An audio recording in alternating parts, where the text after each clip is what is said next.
It's Saturday, and you make your way to the shopping centre. You grab a Boost juice, browse JB Hi-Fi, maybe splurge a little at Maya, and wrap it all up with sushi or a movie. It's your normal weekend staple that you've done forever. You probably don't think twice about it, but here's what you don't realize. Nearly every part of that experience was carefully orchestrated. The specific temperature of the air conditioning, the exact playlist humming in the background as you walk past Zara, and even the strategic placement of that comfy-looking bench right outside the shoe store. It was all designed by a single, silent power player. A company you've likely never heard of, but one that knows your weekend habits better than you do. It's called Scentre Group, and they own and operate nearly every Westfield shopping centre in Australia and New Zealand. So, who exactly are they?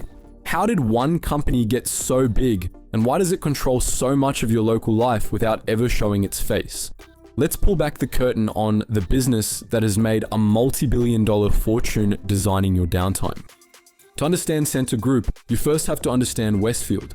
And to understand Westfield, you have to understand the sheer ambition of its founder, Frank Lowy. His story is a true rags to riches epic. A Jewish boy who survived the Holocaust in Hungary, Lowy arrived in Sydney in 1952 with a single suitcase and a relentless drive to build something from nothing. He teamed up with another immigrant, John Saunders, and in 1959, they opened the very first Westfield place in Blacktown, Western Sydney. Back then, shopping centres were modest, open-air hubs without much significance. But Lowy saw their revolutionary potential. He saw the great suburban sprawl taking shape, the explosion of car ownership, and a fundamental shift in how people wanted to live. He realized shopping was evolving beyond a mere errand into a form of leisure and entertainment. Westfield then began to grow at an explosive pace, with the company expanding from one centre to dozens, with each more ambitious than the last. Eventually, they took their model global, with major launches in the US and the UK. By the early 2000s, Westfield had cemented its status as a retail empire. But as the empire expanded, its identity began to fracture into two distinct parts. One is the stable, cash-generating Australian giant, with the other being the risk-taking international developer. And that's where the story takes a fascinating turn. In 2014, the original Westfield Group made a colossal move by splitting itself in two in a complex corporate demerger. One company, Westfield Corporation, became the glamorous international rock star, managing the massive shopping centres in London, LA, and New York. The other company, newly formed and deliberately low-key, would inherit the wildly profitable Australian and New Zealand market. That company was Scentre Group. Scentre inherited all 42 Westfield centres, including some of the largest and highest performing retail properties in the Southern Hemisphere. From that moment, Scentre Group began its quiet rise to become one of the most dominant forces in the Australian economy, all without most people ever knowing its name. So what does Scentre Group actually do all day? In simple terms, they're the ultimate landlord, but that massively undersells its business model. What Scentre really does is build and control entire ecosystems designed for consumption, with each Westfield centre being a meticulously curated environment where everything is planned to maximize spending, convenience, and your time. The type of lighting, the width of the walkways, the floor tiles, which brands get the high traffic space near the food court, it's all ruthlessly data-driven. Scentre is also an active, hands-on manager of their tenants' performance. They analyze foot traffic heat maps, customer behavior, and sales per square meter. If a clothing store is underperforming, Scentre's data will show it, and they might replace it with a more popular sneaker shop or a bubble tea stand. This is because many tenants pay turnover rent, a percentage of their sales on top of their base rent. This gives Scentre a direct financial incentive to ensure every single store is a success. On top of that, Scentre Group owns the digital advertising infrastructure inside its centres, monetizing every massive LED screen and interactive panel you walk past.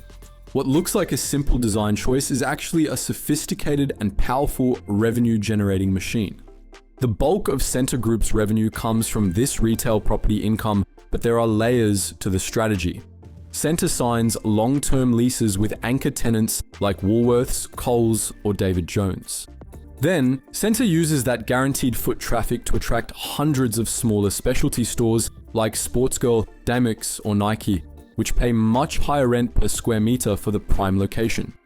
Scentre also earns a fortune from its car parks, which are often massive operations in their own right.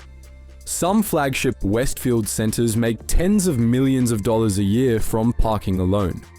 Supplementing that, they also generate revenue from managing event spaces, brand pop-ups, loyalty programs, and more. In 2023 alone, Scentre reported over $2.5 billion in revenue and clocked over 500 million customer visits across their portfolio. That's more than 20 times the entire population of Australia passing through their doors. So even if you haven't stepped into a Westfield lately, statistically, your friends and neighbors definitely have. This brings up the obvious question in the age of online shopping. Isn't physical retail a dying industry? For Scentre, the answer was yes, but the company positioned itself to evolve beyond it. They adapted by cleverly repositioning their properties as, quote, living centers, transforming them into complete lifestyle destinations where shopping is only part of the appeal. Former CEO Peter Allen summed this up by saying, "Our shopping centers have evolved and today are much more than places where people only shop. They are places for experiences, for recreation, for socializing." The centers now offer, in addition to traditional retail, wellness, health, leisure, dining, education, workspace, and entertainment options. A lot of these cannot be available online. Scentre's goal is to make its properties an essential part of people's daily lives. This strategy also future-proofs them against online retail, because while you can buy shoes on your phone, you can't replicate experiences like brunches with friends, a first date, a gym visit, or a fun night out online. Looking forward, Scentre is betting big on its extraordinary places strategy, blending physical retail with entertainment, housing, and services to create vertical mini-cities. They're also investing heavily in sustainability, with the goal of achieving net zero emissions by 2030 through solar power and water recycling. But perhaps most importantly, Scentre is building one of the largest retail analytics networks in Australia. Through its loyalty programs and in-center Wi-Fi, it tracks how customers move, where they linger, and what ads they respond to. At the end of the day, Scentre Group is one of those companies that is powerful because it's low-key. They don't splash their name on every billboard, they let the trusted, familiar Westfield brand do all the talking. But their influence is immense. They've fundamentally shaped how Australians shop, eat, socialize, and spend their downtime. They've built our modern version of the town square, one that's privately owned, tightly managed, and wildly profitable. You may not know their name, but make no mistake, they know you, and they already have your next weekend planned. But what do you think? Are these massive, privately owned living centers a brilliant evolution of the modern town square?